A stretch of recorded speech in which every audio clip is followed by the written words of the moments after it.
그러는 사이에 겨우 이런 소식이 들려왔다. 바랑 부인은 2달 훨씬 전에 귀국했다. 그러나 사부하러 갔는지 토리노로 갔는지 모른다.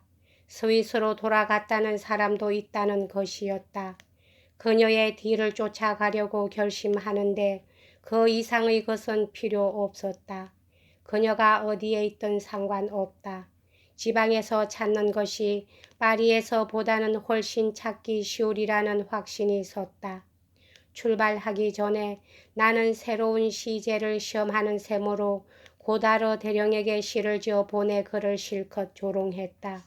이 장난 편지를 메르베이어 부인에게 보였는데 틀림없이 꾸중을 들을 것으로 알았지만 그렇지가 않고 나의 장난기를 무척 재미있어 하며 웃었다. 아들도 마찬가지로 그 역시 고다르 씨를 좋아하지 않은 모양이었다. 사실 고다르 씨는 대먹자는 사나이였다. 기어코 이 시를 보내주어야겠다는 기분이 들었다. 2 사람도 옆에서 부추겼다. 나는 그것을 그 앞으로 가는 우편물로 만들었다. 물론 파리에는 시내 우편이 없었으므로 이것을 호주머니에 넣고 가서 도중인 오세르에서 붙였다. 정성 들여 그려진 자기 모습을 이 찬시에서 읽으며 그가 지었을 찡그린 표정을 생각하면 지금도 웃음이 터져 나오는 일이 있다. 그 첫머리는 이렇다. 당신의 조카를 가르치고 싶어 조미수 씨는 호사가로 알았더냐. 이 늙은 너구리야. 이 짧은 시는 실상 서투르기 짝이 없지만 짜릿한 무엇이 없지도 않았고 풍자시로서의 재능점은 엿볼 수 있는 것이었으며 어쨌든 내 붓으로 된 단 하나의 풍자적인 작품이다. 그런 재능을 자랑하기에는 내 마음은 너무도 원한에 대해서 담백했다.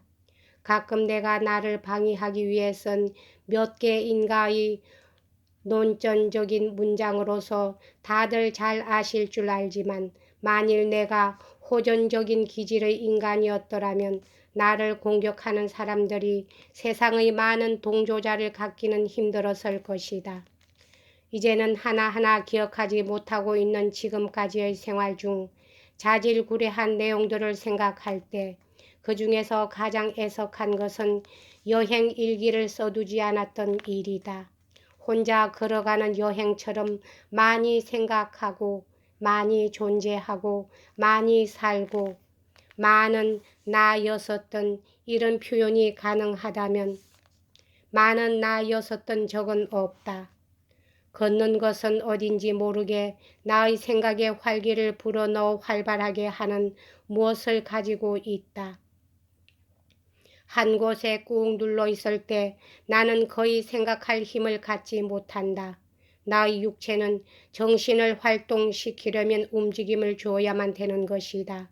전원의 조망, 좋은 경치의 연속, 대기, 왕성한 식욕, 그러므로 인해 얻는 건강, 시골 요정의 아늑함, 속박을 느끼게 하고 자기 처지를 상기시키는 그런 모든 것에서 멀어지는 그러한 것들이 내 영혼을 해방시켜 훨씬 대담하게 생각하는 힘을 주며 말하자면 만유의 광대 무변 속에 나를 몰아넣어 아무런 조심도 아무런 염려도 없이 그곳에 있는 것을 한데 모아 선택한 다음 마음대로 내 것으로 만들 것을 허락해 주는 것이다. 나는 모든 자연을 자유로이 처리한다. 마음은 한 사물에서 다른 사물로 휘돌아 다니며 마음에 드는 것과 결합하고 동화하고 아름다운 영상에 둘러싸여 유쾌한 감정 속에 도취된다.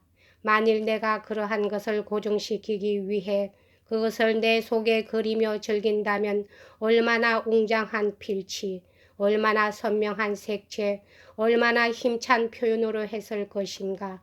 그러한 것이 내 작품, 그것도 내가 만년이 다 돼 쓴 것 속에 있다고들 말한다.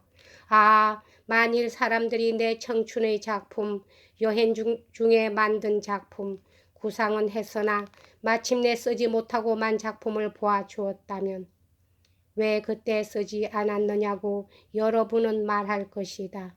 하지만 뭐하러 쓰겠는가고 나는 대답하리라. 무엇 때문에 현재 맛보고 있는 즐거움을 젖혀놓고 자기가 즐겼던 것을 남에게 전달한단 말인가. 독자, 사회 일반, 아니 전지상, 그런 것이 천상을 달리고 있는 내게 무엇 중요할 게 있겠는가. 그리고 종이나 붓을 가지고 있었단 말인가. 그런 것을 생각하고 있었으면 아무것도 떠오르지는 않았을 것이다. 머지않아 무언가 좋은 착상이 떠오르리라는 따위의 예상도 하지 않았다. 생각이란 제멋대로 떠오르는 것으로 내가 형편 좋을 때 떠오르는 것은 아니다. 전혀 떠오르지 않든가 확 밀어닥치든가 한다. 올 때는 양에서나 힘에서나 나를 압도한다. 하루에 책 10권을 써도 따라가지는 못했을 것이다. 그렇게 쓸 시간이 어디에 있어.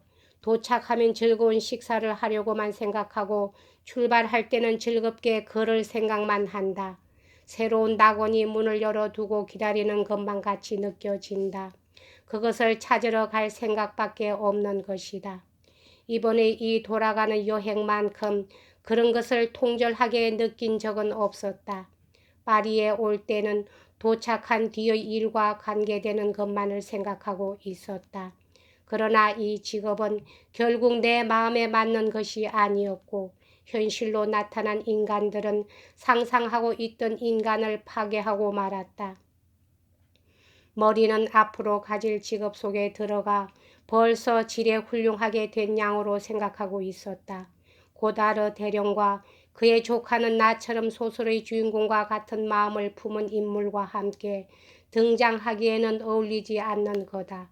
고맙게도 지금 나는 그런 모든 방해물들로부터 해방되었다. 마음 내키는 대로 공상의 나라로 뛰어들 수가 있다.